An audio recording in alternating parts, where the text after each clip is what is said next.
So anyway, so look, it's 25 to, so let's crack on, shall we? So well, so for those who haven't joined us before, this is the Makespace How to Design Electronics. So my name is Stephen. I'm an electronics engineer by trade. I've been doing this about 28 years now, but not just talk obviously, but electronics since the mid-90s. You know, when we had 486DX2 computers, if you remember those. And so this series is really just about me sharing some of my experience and some tips on different topics of electronics. So there's always more than one way to skin a cat, for sure. But this is just my take, pretty much. So this is episode 10 of series 2, and we'll have a short summer break after this session, and we'll kick off. So date for your diary already will be Wednesday the 5th of October. That will be when we'll kick off with series 3. We'll talk about series 3 at the end. What I've got in mind. I've done a bit of planning, and I've got some stuff already in the pipeline for us. This is live, this event, so you know anything can go wrong. Usually what happens is my internet craps out, and then I'm left talking to myself until I realize and rejoin. So if that happens, hey, just bear with me whilst I try and reconnect everything. And the other thing that sometimes happens when we're live is sometimes the video all goes wrong, and then the bandwidth just goes completely flaky out here in the countryside. And so, you know, so if the video ever goes wrong or starts going jerky, you know, you're going to have to pipe up. Otherwise, I'm just going to bang on. So these slides, I've got a few for us, and we've got a bit of show and tell for us to talk about. So these slides are all available to download. So I'll just pop it up there now. Hopefully you can see all that. So if you hop over, you know, at any point to my website, Silicon Cortex, and scroll down to downloads, you'll find that these few slides I've got, and there's another Brucey bonus with 10 HDDE will be all there for you already. So, you know, you don't need to take copious notes if you don't want to. Just sit back and enjoy the ride, as they say. So this last session is going to be, I called it approvals. I really probably should have called it about design for reliability, because approvals are all about making your thing reliable. There's nothing worse than designing something and it just looking beautiful on a piece of paper, but when you make it, just things don't go well. And you know, I've had my fair share of it, trust me, of things just not doing what you think they should do. And all these problems can all be fixed in design on the electronics board. You know, when you talk about approvals, it is a little bit of a black art, as we'll see. You know, but it kind of takes many years to get your head around the black art of approvals and making something that, if you were doing a product and you want to sell it, you've got to go through these hoops, and there's no way around it. So approvals. So the first thing I will say is, and this is something I learned the other day, is CE plus CE does not equal CE. What on earth does that mean? Well, if you had a product, you know, if you were nailing some things together and you look on the back, and I'm sure if I look on the bottom of this computer mouse, there you go, look, it says CE on here. Would you believe it? If I look on something else which I haven't got near me, that's how well planned I've made this evening, that might say CE. So if I put all of these things together, you might think, well, geez, I've got a product I could sell to anybody. Well, actually, that couldn't be further from the truth. CE plus CE does not equal CE. I have put on the document, on the downloads for us on here, there's a document which have a read of it later. I've titled it 10 HDDE for How to Design Electronics. CE plus CE does not equal CE. It's a a document I was given about a month ago, and it's really quite good bedtime reading. So I encourage you all to take a look at that. So this subject of approvals really is one of my pet subjects, favorite topic of mine. I've been for the last few months, I think since April, working on a medical device for approvals. And it wasn't easy, believe me. I've got loads of stories I can tell you, and I'll share a few with me as we skip along. Some of them obviously were never in the news, particularly the one at Pinewood Studios, which I'll share with you in a moment. There was an explosion on site, which I will regale you with. So I tell you, my first pearl of wisdom for you is probably this page here. Again, this is all on the downloads. So I'm all for sharing top tips and things. So these are my fantastic books that I use for EMC. So this one here, Controlling Radiated Emissions. I can get, hang on, put the light off that. There we go. That's better, isn't it? Yeah, go. So this one is superb, and this has got loads and loads of tips in here on, designing for radiated emissions. So I put a little tag in here for us, so we could just go to one. Oh, look, here's one here. Oh, we'll talk about this one. This is a good one. This tells you all about metals. A lot of people think, if I can make my device reliable and approved if I put it in a metal box. I'm telling you, that couldn't be further from the truth.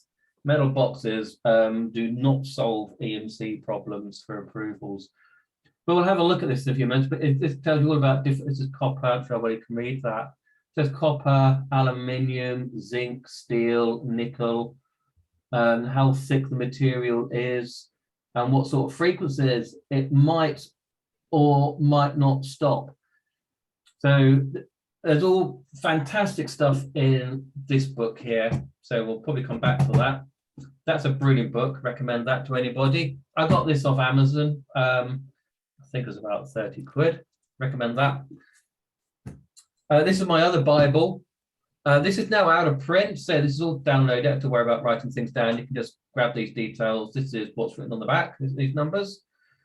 This is another fantastic book for designing electronics. Recommend this. I think it's out of print now, but I'm sure you might find it pop up for sale. And this has loads of brilliant stuff in it on telling you how to do ground planes. I'm just randomly flipping at pages here. Tells you, look, crosstalk. I'm just randomly flipping here. Yeah, how to do isolation partitioning in your PCB circuits. If you're doing 2-layer PCBs, it gives you loads of tips on that.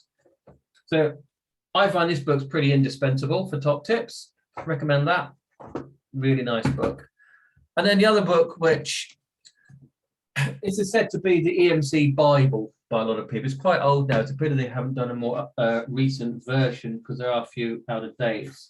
But this book here by Tim Williams is very much deemed by all test sites to be the holy grail of EMC books. So this again, I'm just flipping open a page here. Look, this tells you about near field probes and how to use them. I'm just randomly flipping through a page here. Okay, military stuff, if that's your bag. How to evaluate test results. Yeah, we're going to talk about that in just a moment because that's entertaining. Loads of stuff. It is a massive subject, and certainly, by 8:30, I don't think we'll have even scratched the surface. But let me just share some of my things with you. So this is my top pearl of wisdom here. There's something called full compliance, which is when you're testing a product for radio emissions. In fact, I've got them here, ESD. We'll talk about that in a second. Radiated emissions, what goes down cables or radiated off a wire. Voltage surges, all of these things, we've got to make sure we've all got them right when we're making a product. We want it to be reliable. But rather than going straight for full compliance, which can be expensive, you can be looking to spend, maybe 10 to 20,000 pounds, which is obviously for hobbyists, that's out of scope. But in a business terms, if you had £1 million order, well, who cares about 20,000? Nobody. But it's still a lot of money. But before you get to that point, you have to do something called pre-compliance. And I totally advocate this. Pre-compliance, and I'm doing this tomorrow actually, is about £1,000 a day. It's where you're looking for problems, and we're going to have a look at some of the things that tend to happen. So it's money really, really well spent. You might think, well, a lot of people think that approvals is a box ticking exercise, and it's something that it's just a formality. I've got to tell you, nothing could be further from the truth. The problems that will happen at EMC and the stories that I get told by people are unbelievable. But I've also one here, I've made this word up, first compliance. I didn't know what to call it. It's almost like a pre-compliance, what you can do on the kitchen table. There's a load of stuff which you can experiment with yourself. You can use like an oscilloscope lead, with lots of wires. In fact, we'll make one here. Oopsie days. If this was our oscilloscope lead, you could easily just make a coil like that and just go around your circuit board and just see what might be radiating off your board. You can go around your board, with a radio, see if you're picking up, radio 4, for example. And there's all sorts of things that you can do at home. I call it, it's like a pre-compliance. There's loads of stuff which you can do. Probably haven't got time to go into all those, because that's a whole subject in its own right, can you believe? But there's a whole list that you really got to plow your way through when you're doing approvals. And these ones here, electrostatic discharge and radiated emissions, we're going to have a little bit of a dig down to. So let me share with you. This is what I would call electronic murder. So ESD, you can get it from walking across the carpet. You can get pick up ESD, on your clothes.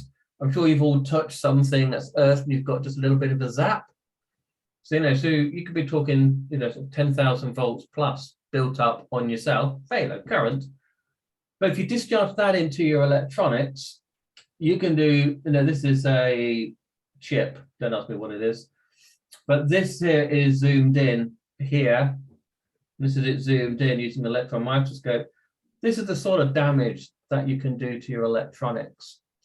And you wouldn't necessarily know you've done it until much later on. I'll call it like the walking wounded. It could limp on for ages.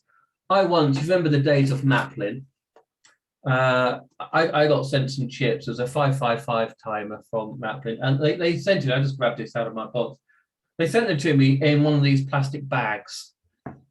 Yeah, Craig is smiling already. And of course, as soon as you opened it, well, you just created this rather large potential voltage across the chips. So I just kept sending them back. And I think after about the 5th time I kept sending it back, they eventually told me to go away and gave me my money back. But I just sent them back just as a matter of principle that, you go and open a plastic bag and you've got several thousand volts you've just created across your electronics. So it is a serious matter, ESD. Whenever I'm doing my electronics, I have here, this is my ESD wrist strap. So I always pop that on. You've got to remember, not to walk off with it, otherwise you'll drag your electronics across the desk. But if you haven't got one of these, totally recommend you get one. They're only probably a few pounds. And that connects to this mat. This is an ESD mat we're on here. And then that just connects to a plug into the wall. Obviously, the live isn't connected, but you know the earth is connected through a high resistance. Oh, look, there you go. Footleg's got one. There he is. Got his. Is that a foldable one? Yeah.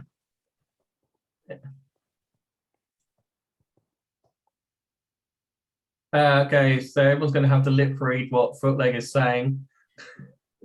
Can you hear me now? I can hear you now. Say it all over again. I was just saying it was a relatively cheap purchase, mat with ESD strap attached. Yeah. And it plugs into the earth port on my bench power supply, and I just have I've convert my desk into an ESD workstation. Yeah, in fact, I'll regale you with the first story for ESD. Back in the 70s, you know, I was born in 72, so I don't really remember much about the 70s.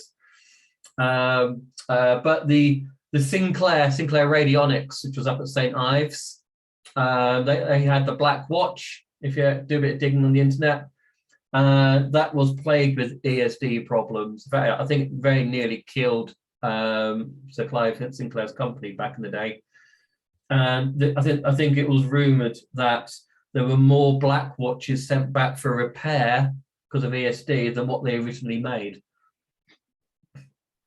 I think that might be a true story. But anyway, I mean, recently, the sort of voltage we have to test to. So, see now, they go up to plus minus 8,000 volts. And if you're doing medical stuff, they go up to plus minus 15,000 volts. So it's a lot of volts.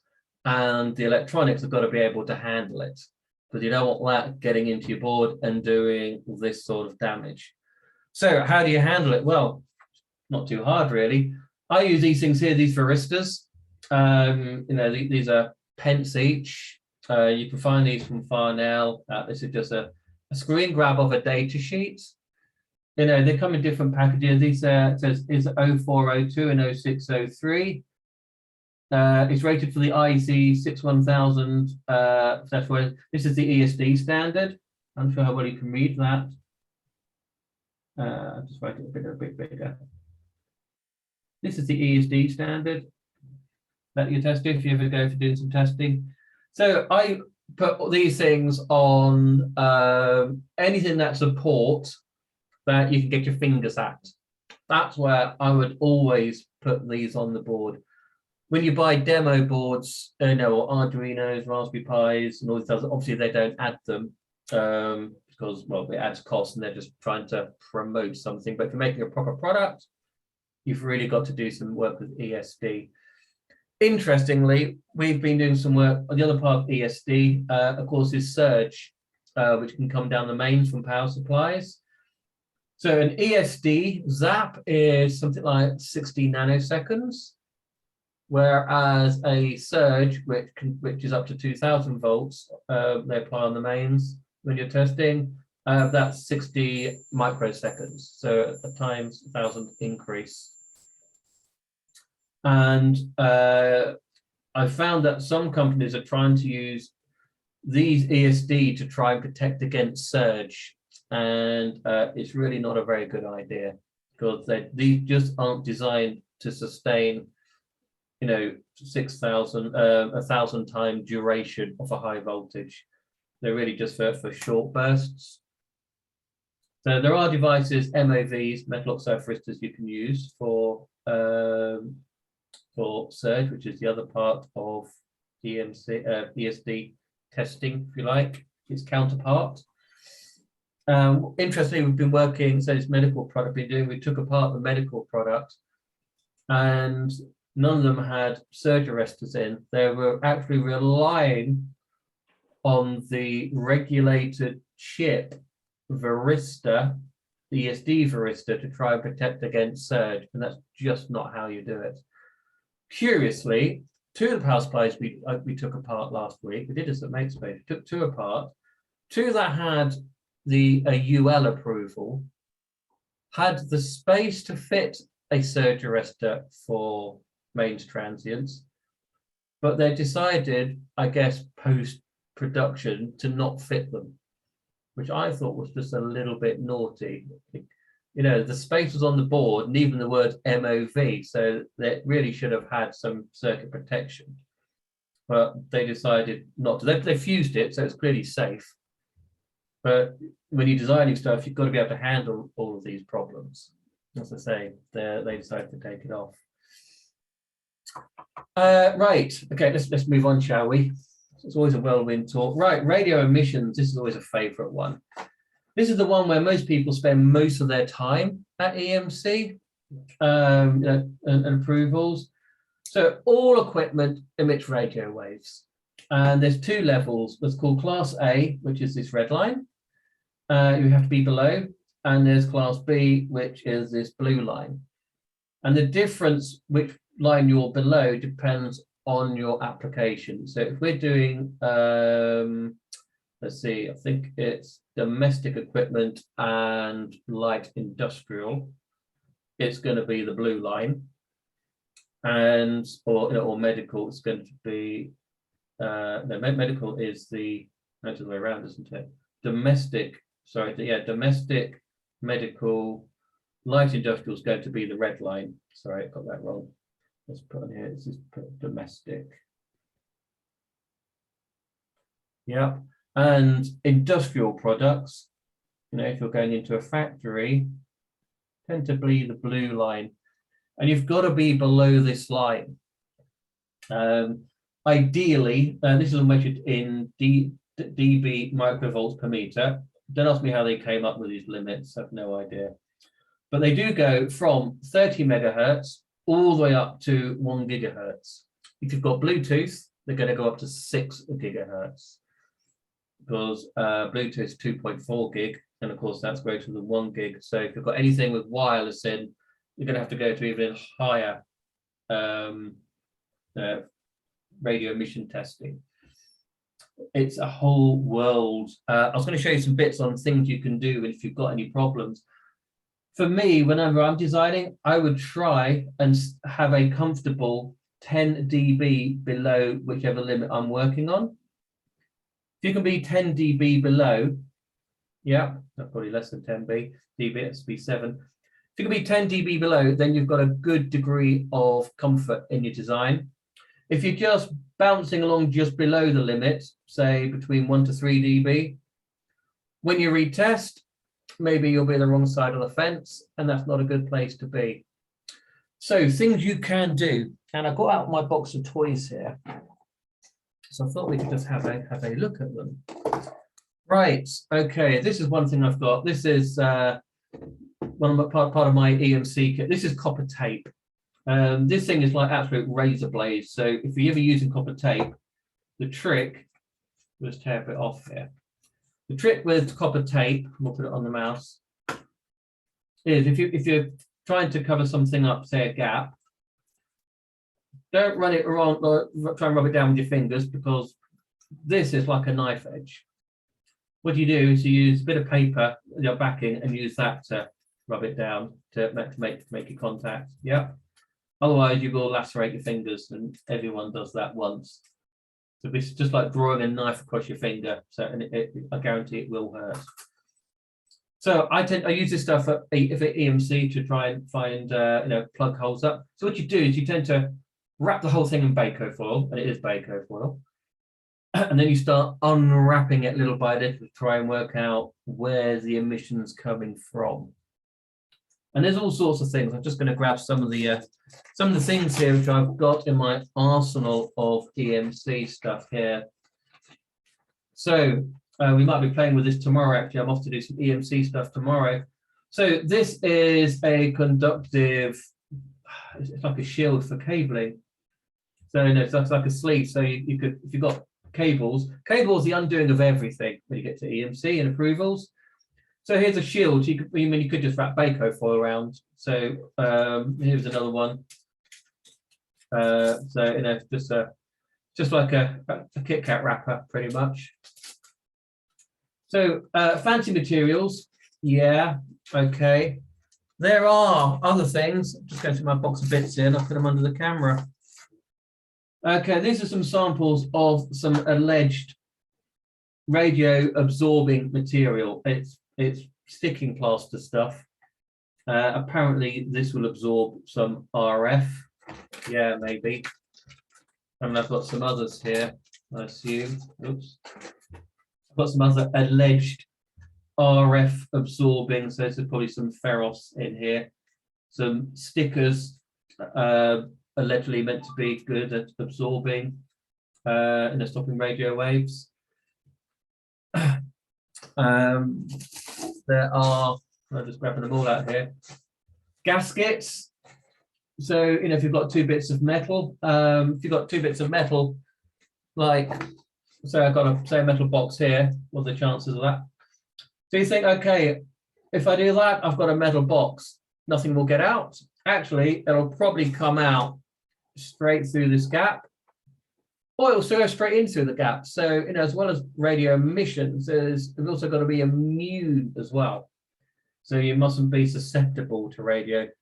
For example, if you had a pacemaker, you wouldn't really want that to be susceptible to someone's radio, for example, or their digital watch.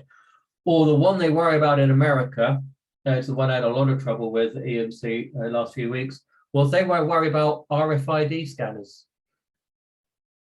And the testing to comply with an RFID scanner really is quite draconian. It is not easy. We did it. I'll tell you how we did it in just a second. But so if you had a gap here, like you could put a gasket. You could do like a different gasket. You could put a little sandwich in. If that makes any sense. These are what I call sticking plaster solutions. They kind of work, but from a production perspective, I just think they're too expensive.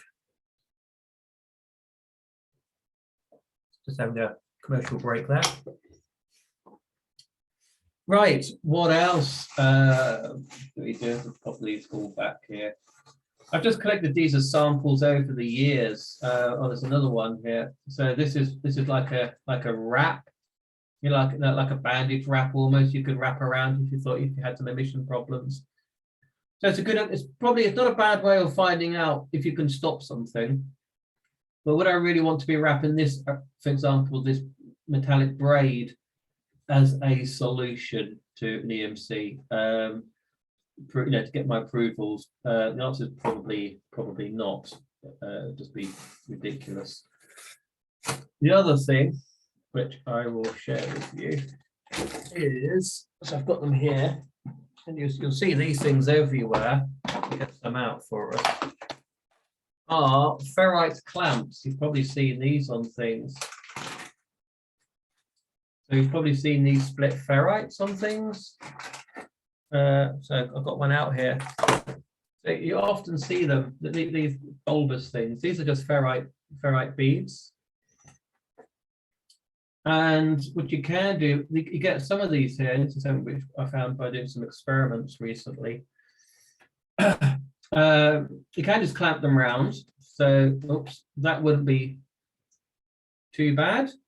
So that would work. So if you had a spike, let's say you had a spike in your signal, use the wrong side of the fence, putting a ferrite on, you might be able to sort of bring that down a little bit.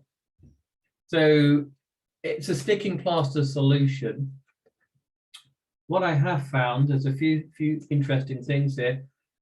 If it's not working very well, if you put a wind in it, like that, if you can put a wind in, so you've got like a coil, that'll be even better. What I've also found, I've got loads in here. This is quite a big one. But whereas this is what's called a split ferrite, and you want to make sure the surface is clean because it'll work, but if this is all grimy and doesn't make good contact, it won't be as effective. But if you use something like this, which is obviously a little bit bigger, and you did a winding, and of course, obviously you want to make sure it's nice and tight. Obviously that's a little bit oversized, but for demonstration, you get the idea. That'll be even better because it's a complete ferrous material.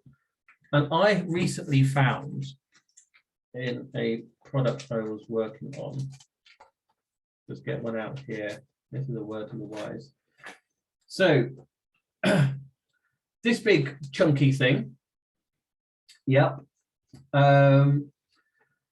wasn't too bad, but this really small one here, because it's much smaller than this one, because it's got a complete ferrous material with no split, this actually performed much better than what this one did, because it's not split. And the other thing which we've discovered recently when we're doing this medical product is if this one is, say, attached to a power supply, so this is a word of the wise, say this is connected to this computer mouse, yep, and this other end is connected to, say, a power supply. Depending on which end you put the ferrite will affect how good it is at stopping the radio emissions getting out. So if it's coming from the power supply end, you want to put the ferrite at the power supply end. If it's coming off the mouse end, you clearly want to put it at the mouse end. So if you've got something plugged in and you don't know which end it is, well, just by moving the ferrite from one end or the other, you'll soon find out which of your parts is actually the culprit. And for the product we were doing recently, it wasn't the power supply, it turned out to be what was on the other end that had been designed.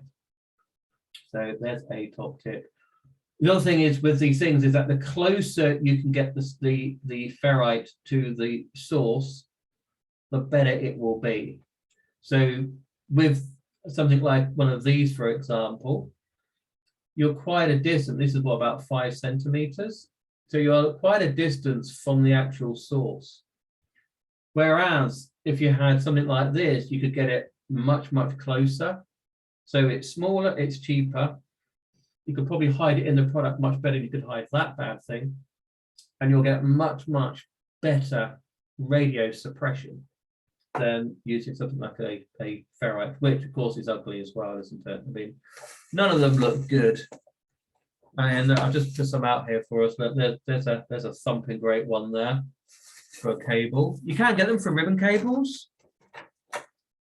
You know, if you go to EMC, you know, they have loads of these things here. I mean, I've got a box full of these things. So if you ever need any, you know, just say the word. You know, they come in all shapes and sizes, and they don't stop all frequencies. So there's another one here that's a complete cylinder. So this would probably be well, that would be pretty good. But you know, that was as good as that, and that's a substantial upsize, isn't it, in material? Stephen, when a product's being tested, like here we've got a kind of example with a USB lead with a ferrite on it. Yeah. Is it the combination of the product with the cabling that becomes the tested unit? Oh, that's a very good question. Yes, and this comes back to C plus C does not equal CE. Yes, when you're testing, you have to test it as a complete system, cables and all. So, as my customer was trying to do, but they weren't allowed to, there was a problem with the power supply, and they said, well, it's CE, we can just get another power supply. Well, actually, no, you can't get another power supply, because you've got to test it as a complete system. So once you've solved the problems with, say, a off-the-shelf CE, UL certified, you know, with all the stickers power supply, you can't just go and change it willy-nilly. That is not an option. And that's a big misconception. So that also means that if you're using products in a kind of an environment like, say, a hospital, that swapping the product's power supply for another generic because your power supply's packed up or got lost is not a good move, because you're essentially invalidating. Oh yeah, totally. You know, once you go down a road, you are pretty much married to, you know, the bits and pieces that you're now tinkering with. Yeah, and a lot of people think, oh, I can just swap that. No, you can't. You've just done, you know, you'd end up undoing so much of your work. And of course, you know, if you've got it through to a point with lots of sticking plasters, you know, like copper tape and ferrites everywhere, you know, I mean, trust me, I'll put this under the camera here. I've got millions of these things here, which I've collected, you know. Okay, a quick question. What happens with things like there's current, I believe, current European legislation that says that mobile phones aren't sold with chargers anymore. They want to stop the piles of chargers and things. How does the mobile phone company certify their mobile phone to work with a charger that they don't know is going to be used with it? You know, we had exactly that conversation about 2 weeks ago at the EMC, where with the charger, like well, because mobile phones aren't sold with chargers anymore. Yeah, I'm not 100% sure. It almost looks like a loophole to me. You know, it's kind of kicking the can down the road, isn't it? Really, to SEP, someone else's problem. Yeah, I don't know what quite the answer is. I suppose it depends on what it is that you're selling. I mean, I would have thought. I mean, if you take my mobile phone here, for example, this is how I try and keep track of our session. Never really works, if I'm honest with you. But yeah, I mean, if this was uber duper close to the line, say, you know, domestic the red line, and then I put a cable, then I plug a cable in to a charger, and that charger's also close to the line, and the whole thing's then the wrong side of the fence, so they've got a long cable, you know, and this is transmitting. Yeah, to my mind, surely you've just invalidated the radio emission standard. They seem to get away with it. I don't know why they get away with it. It does seem like a loophole to me.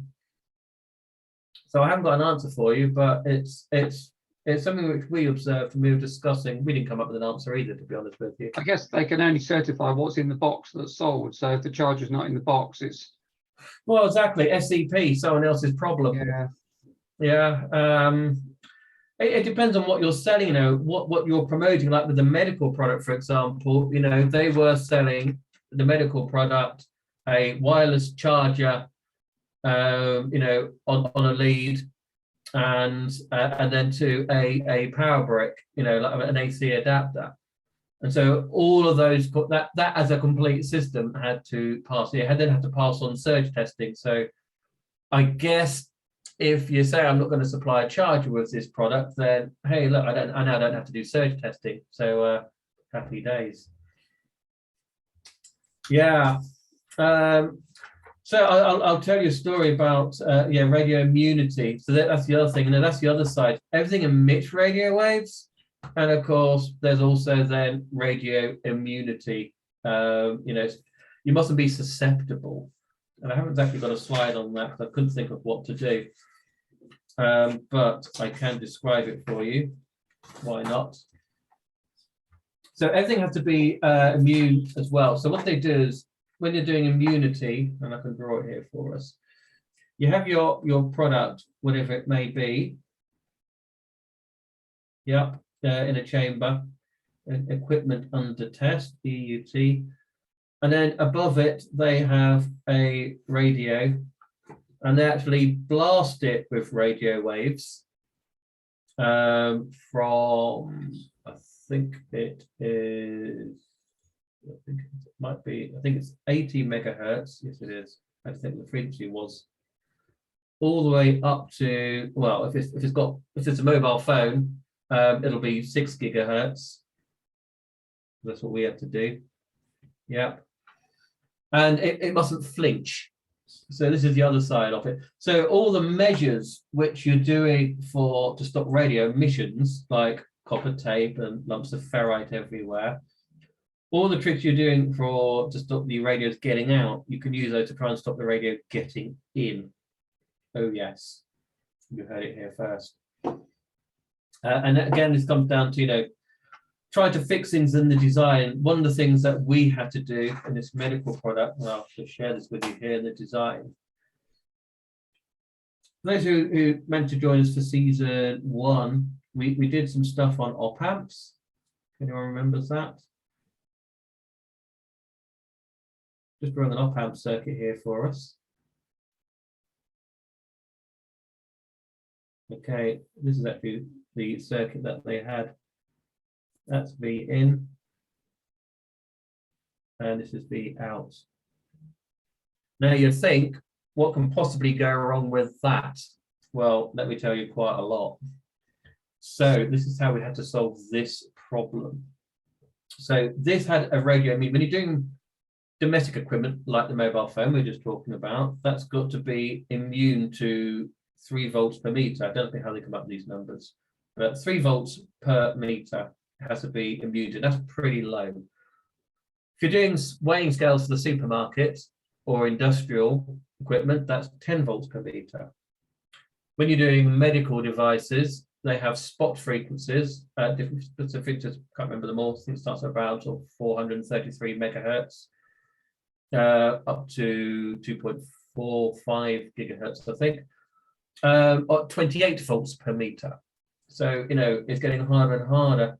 And if you're going into the USA with FCC, and you want to go to the FDA is now calling for 54 volts per meter because they're worried about RFID scanners, which are everywhere. So an RFID scanner mustn't interfere with a medical device, at least what they call essential performance. So this poor thing, this was actually measuring temperature. This is actually their original circuit. There's no decoupling at all. There's no filtering, and of course, things went absolutely nuts. So this is how I fixed it. I put a capacitor across the feedback resistor. That created an active amplifier. Because the gain, this is RF1, and so the gain is 1 plus RF over R1. So that's the gain for this quick op-amp we've just quickly drawn. So if you put a capacitor, which is, think of it like a frequency-dependent resistor, where the impedance, or ZC, we'll create ZC, is inversely proportional to the frequency. So if the frequency goes up, the resistance goes down. So it's a very simple explanation. So if the frequency goes up, if this resistance impedance goes down, then this entire resistance will go down, which means the gain will go down. So this would filter out high frequencies, this particular design. That wasn't quite enough. We also had to add some decoupling to the power rail because it was missing some from the power rail. That wasn't enough. Then these were the real secrets. We added one to the input, that one there. We added one across the other inputs, that one there. And then the real one that made all the difference was one across the 2 inputs. So it went from 0 capacitors to 1, 2, 3, 4, 5. And coupled with, you know, a ferrite clamp, yeah, and improving their earth, their grounding. So, you know, this is great for adding prototype grounds to any electronics. So we added this, we added all these capacitors, and there was a little bit of software in there as well because it was going into an ADC chip, and then you could do some averaging to try and take it out. So lots of little tiny measures is how you can get around, you know, and try and become immune to a lot of these problems. So that's a real world example of what we had to do. And I'm pleased to say it worked, it passed, but it took 3 months, and people were starting to question whether I knew what I was doing. I think I did know what I was doing. Yeah, so let me tell you the story. Radio immunity, this is a true story. This happened probably something like 2010, maybe, give or take a couple of years, 2008. So whenever I go to EMC sites, I always ask them for, got any good stories? So this one actually happened. I'm sure I've told people this before, but there was, down at Palm Studios, there was a boat chase scene. And I don't know what the movie was, but all of a sudden, all the pyrotechnics went off on site. There was a massive explosion. Now, slightly alarmed, as you would be, they decided to take the equipment off to be testing. And they found at a certain frequency, whatever it was, let's say it's 800 megahertz, suddenly the pyrotechnics would go click and activate. So armed with this, they went back to Parliament and said, yeah, the radio equipment is susceptible to these radio waves. So somebody did some investigation. It turned out half an hour before the pyrotechnics went off, somebody ordered a taxi. When the taxi turned up, yes, I'm here, on his slightly dodgy CB radio, which is clearly overpowered. The taxi radio is what set off all the pyrotechnics on site. And that happens. I've got loads more stories. There's one, Myra, which is where they test all the cars up in near Coventry, just outside Coventry. They'd put the return signal, well, whenever they stopped the bus, the video camera went all a bit flaky. And it's because they put the ground return for the camera, don't ask me why they did this, through the handbrake off the bus. So whenever they put the handbrake on, that broke the circuit, and then the camera signal went all squiffy. That happened. So there's loads and loads of stories. I can remember half of them. Yeah, there was, I think it was BA wanted to put put locks on the food trolleys because food apparently was going missing on aeroplanes. I'm sure it's a pretty short list of suspects myself. Probably the air stewardess is feeling a bit peckish, can't blame them. So they decided that they'd put locks and electronic locks on the food trolleys. I know, it's pathetic.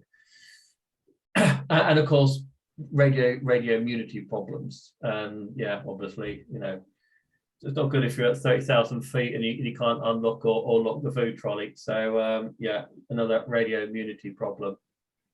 But often you'll find one of the biggest things that causes problems with emissions and immunity are, and I'll get my phone out here, displays. Because usually there's a folding flexible cable in these things. And we had this, and this is another case of CE plus C does not equal CE, so trust nobody. They put the CE sticker on it, on this display. But of course, you know, when we tested it, well, hang on, how did this pass? How come you've got CE written on the back of this? It clearly does not comply with the standard. And yeah, eventually we told them how to fix it. That's the other EMC story. We got a really nice display from a company near Great Yarmouth.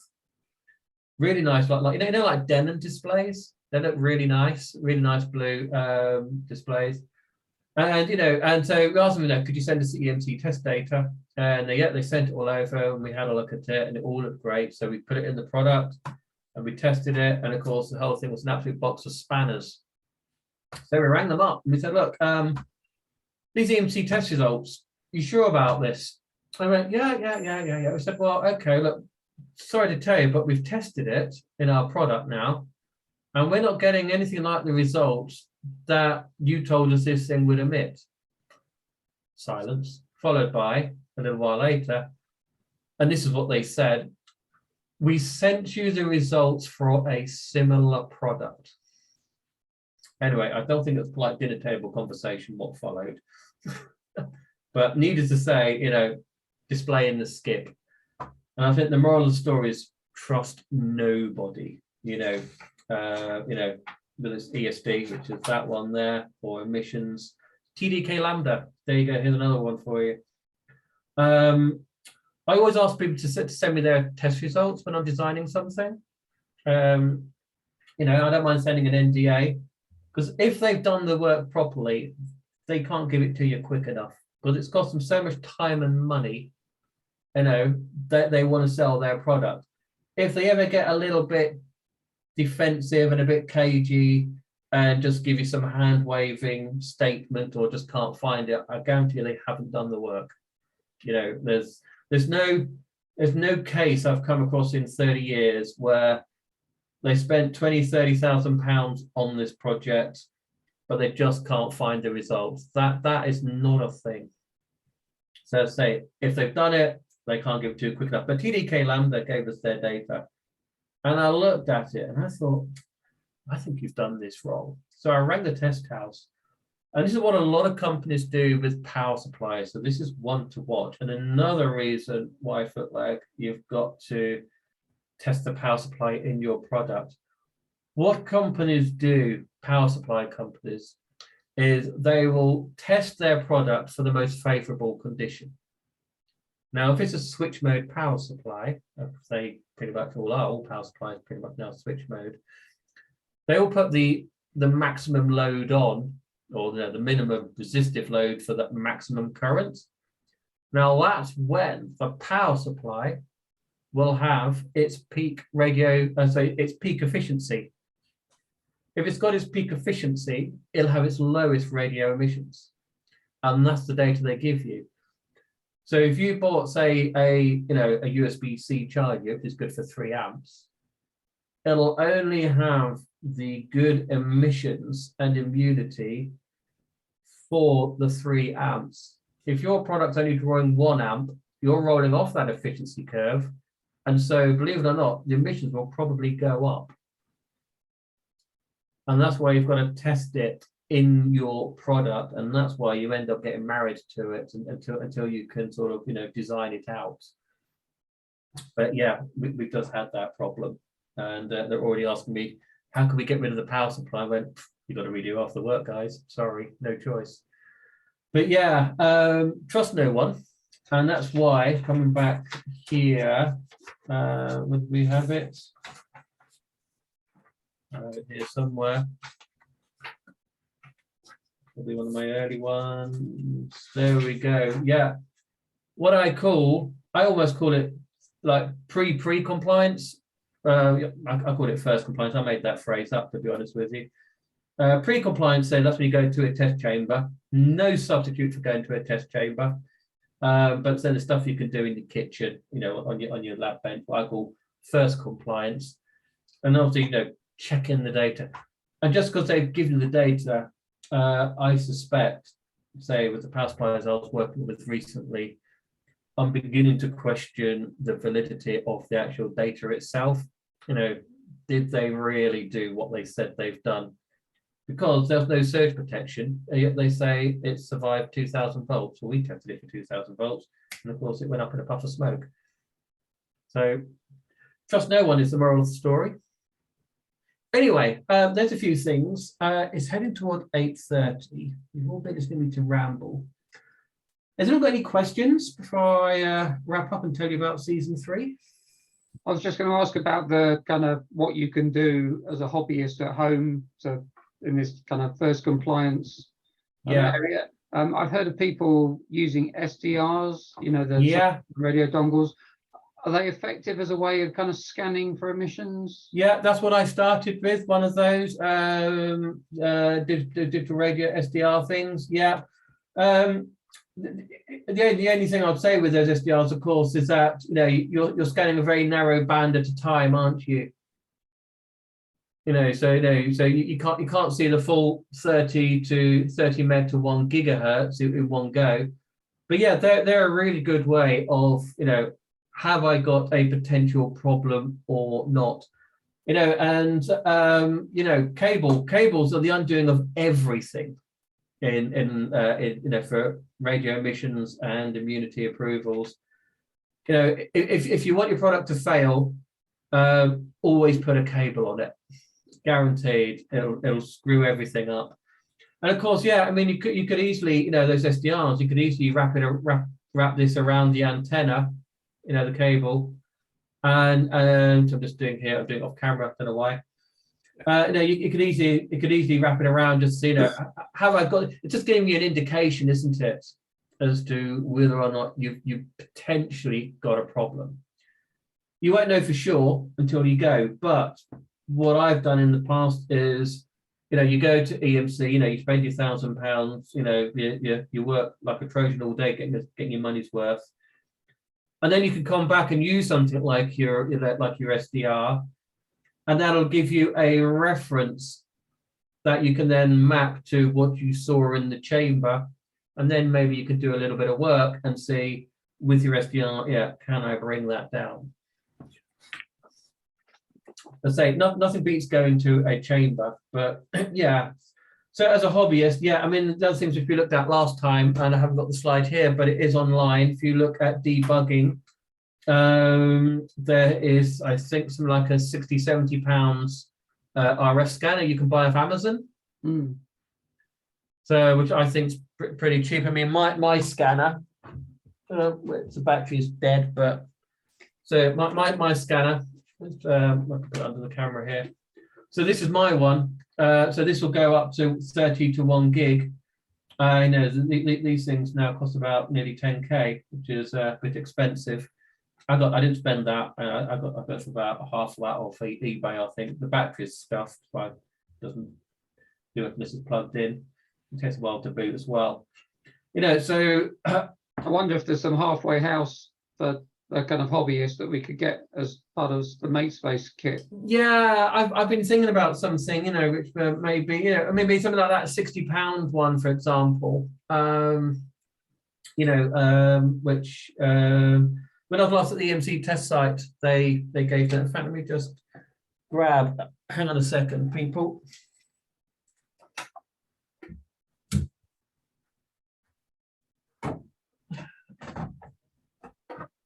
Here we go.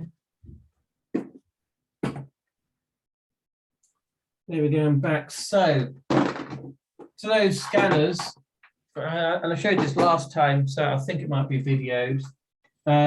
So these are my search coils, and I'll probably be using these tomorrow, actually. So again, 60 quid scanners, you can just attach them to this and then wave this over your electronics. I mean, this set here, different size, this would just cost me, I think, about £20 or something, wasn't that much. They're just PCBs with an SMA connector on the end. That's all it is. So, you know, so you can, as a hobbyist, this is 20 quid. You can buy the, you know, sort of budget scanners of Amazon for like £60–70, and you've got something that you can tinker with in your kitchen for, you know, you've got to change over 100 quid. Well, you know, so, and if you were as a hobbyist, I think you're going to have to be looking to spend that sort of money.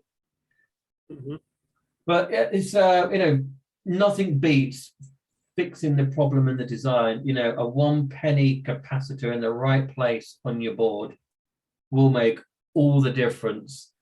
I know, and I'm pretty sure 1 pence is certainly cheaper than, I don't know how much this thing costs, but you know, that don't look cheap, does it? Is that all the difference for compliance, or you know, as a hobbyist, you might not give a poop about compliance? No, you wouldn't. So why should you do this? Very good question, and the answer to that, Derek, is very simple. You want your thing to work. Yeah, that's what I mean. That's what I'm trying to get at. So yeah, I should have called making it reliable rather than approvals, but you know, roads all lead back to approvals. But as hobbyists, or you know, even, you know, if you're doing research, you know, within a department, you want your thing to work, and you know, having wires come off it everywhere, you know, in spaghetti junction, you know, and I've seen a few projects. So what sort of faults do you see if you haven't got this right? So if I've got my thing and it's doing weird stuff, what might I expect it to, you know, how might I expect it to behave? Let me, by way of example, going back to this one here for us, the one we had here was if an RFID scanner was close by. This was the actual, you know, the original circuit and the fix. The temperature started to go absolutely crazy. We originally got like a step in the temperature reading. So, you know, so rather than reading a steady ambient 23 degrees, it would go up to, say, you know, well, originally, because it was into an ADC, and then it was 2's complement. So suddenly, you know, we had like minus 200 degrees. Well, that clearly wasn't right. After a while, I began to fix it, and I got it down to reading about 30 degrees. And it was just caused by when they draw it a different color. That'd be nice. for example, when they were doing the measurements, what happened was, okay, let's say that's time and that's temperature degrees C. What happens whenever it got hit with the radio with the RFID temperature, so that's 23 degrees. Whenever they suddenly switched on the RFID, there was suddenly a higher temperature reading, suddenly 30 degrees C. So, as a hobbyist, if you're designing something, is that really a feature you want, in a measurement system? I would suggest probably not. It's a bit of a rhetorical question. So that's an example. Signal reflections, that was a susceptibility problem for sure. You don't want to be, if you're designing 2 bits of equipment, and I've seen a few at MakeSpace, with a million wires coming off it, how they don't end up, with crosstalk, and radio emissions from one thing they're making emitting into another. So, if you don't want to be affecting your own products and being susceptible to the outside world, that's just not really going to make your product very reliable. Not going to be a good experience. Okay. So, do you want to hear about season 3? Yeah. Oh yeah, right. So season 3, let's move that all the way. What I've been thinking about we could do for season 3, and I've got some stuff in the pipeline already, was I've been thinking about this is the Raspberry Pi Pico.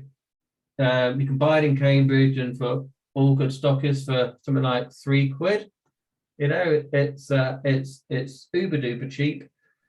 I've been thinking, because I've been doing a bit of work with AI stuff. I've been thinking about we could use the foundation of the Raspberry Pi Pico, because you can buy it in volume and it's cheap, and look at some different things we could do with machine learning, with where I was thinking. So what I've been designing, and it's out of production at the moment, is you could either buy something like this, and I've got this one in the Raspberry Pi shop in Lion Yard in Cambridge. I still call it like, it's called the Grand Arcade, but I'm a bit old school. So this is just a development board, which this is called the Pico Decker.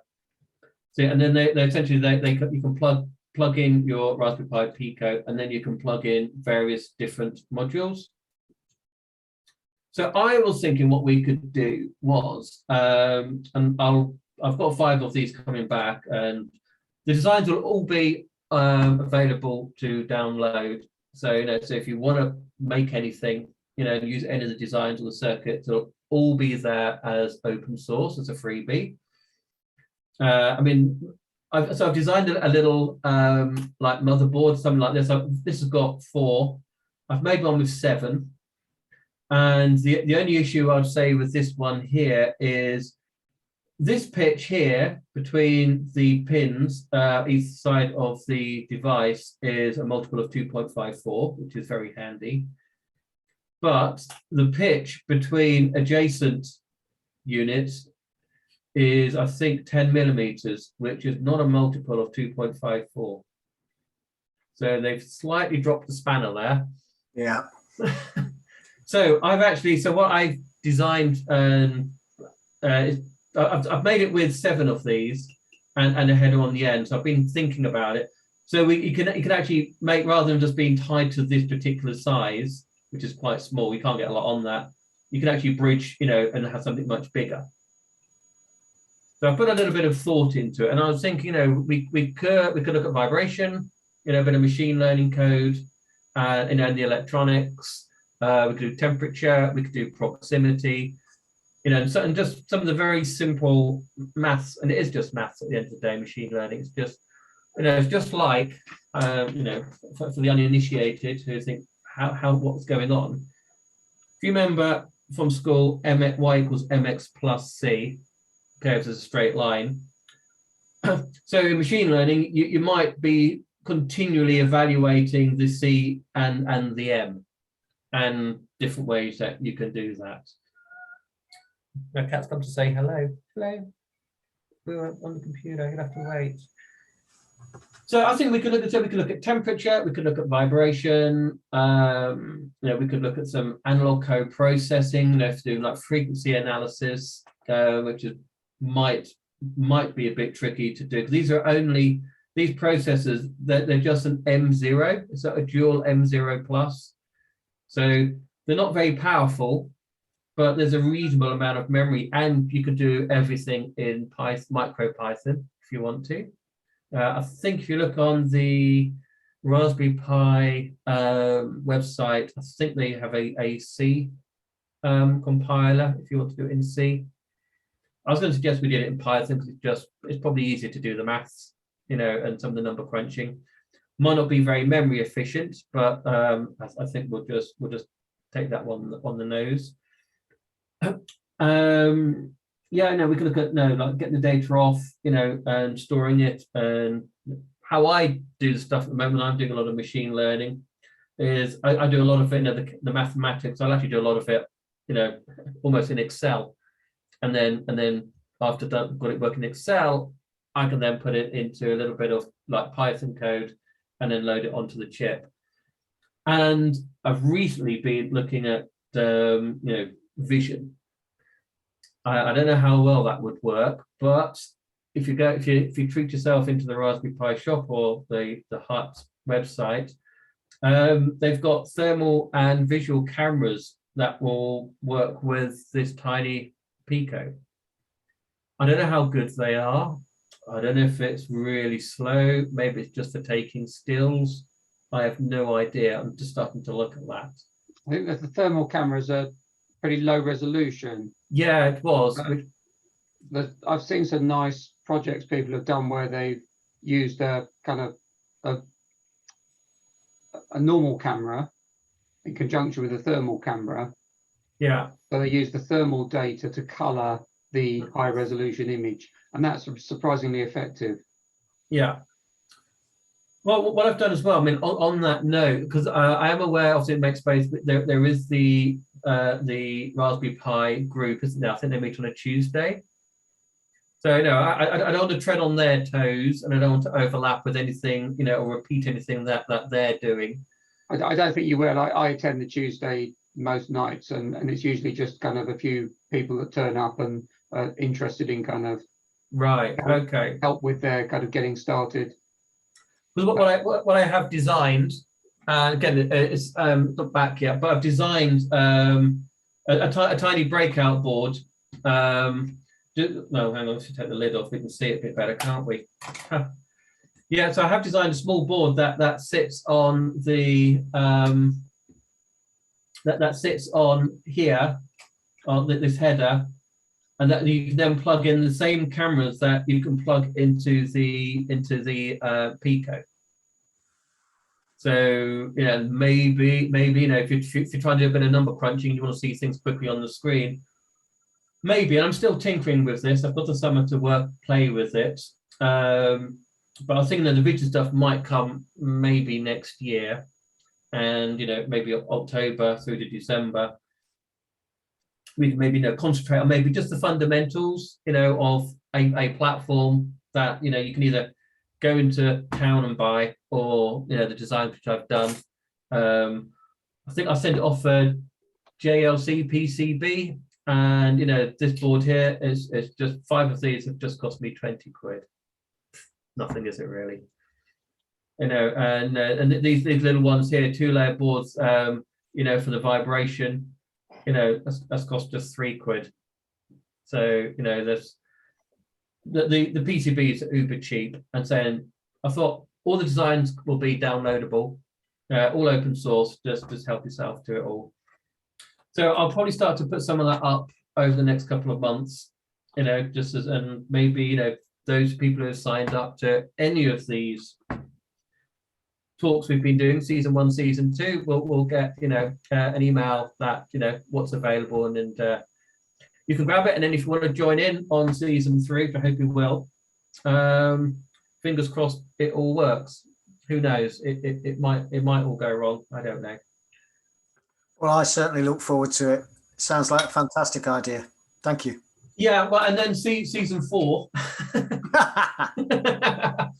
Season 4, I've started looking at lasers and cameras, but that's because I've been doing stuff with wind turbines, and so I've actually bought a proper camera and some layouts. Thinking, yeah, I'm getting ahead of myself, I know, but yeah, I thought it'd be nice. We've done 2 scenes of like almost fundamentals. I just think we should start maybe just having the opportunity to put some of it into practice and see some of it working. Yeah. And of course, maybe in the space itself rather than online, because I've done these 2 series online so far, which I think they've mostly worked. I've got away with it. Anyway, look, it's 8:45. It's still light outside, can you believe? Anyone for anything else want to add any thoughts, comments, season 2, season 3, EMC, or anything else that we've done for the whole year? So your season 3 ideas, I think, will complement quite nicely what happens with the Raspberry Pi group, which isn't project based. So I think the 2 go hand in hand quite nicely.